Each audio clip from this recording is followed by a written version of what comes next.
With Jake Thurm and John Richman from Martin City Golf Center in Kansas City, Missouri. And we are at the 100th PGA Championship in Belle Reve, St. Louis, Missouri.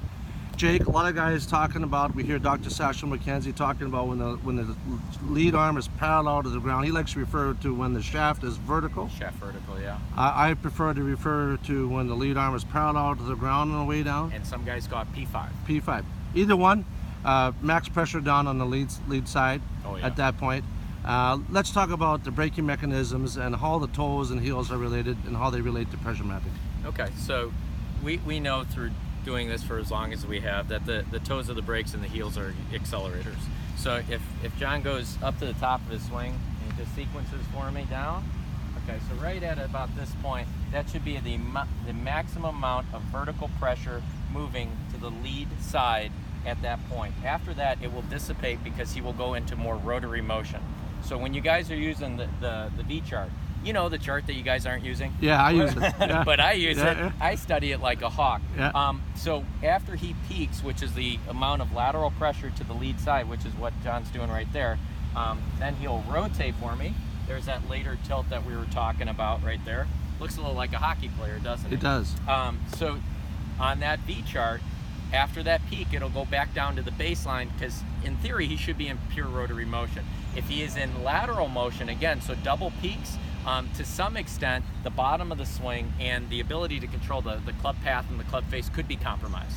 So let me throw something at you, a little bit controversial. In my opinion, the lead arm stops for a moment. The lead arm stops. Absolutely, it does. Okay, so the lead arm, we don't talk a lot about this, but it seems to me that the lead arm stops exactly at the same point when max pressure is on the lead side.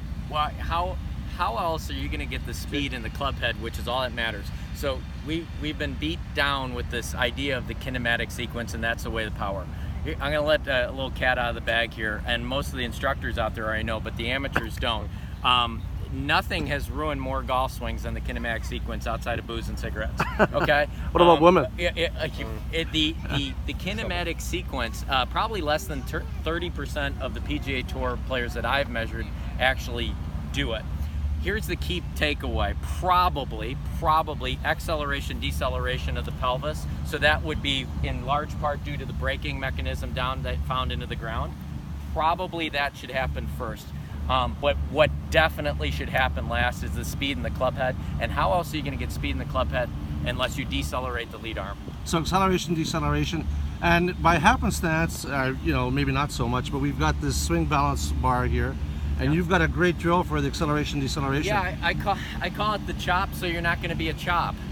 So go ahead and split your hands on the club. And what I'm going to have him do is I'm going to have him try to actually stop his lead arm with the braking mechanism of how he's using the ground. So go ahead and give me a few.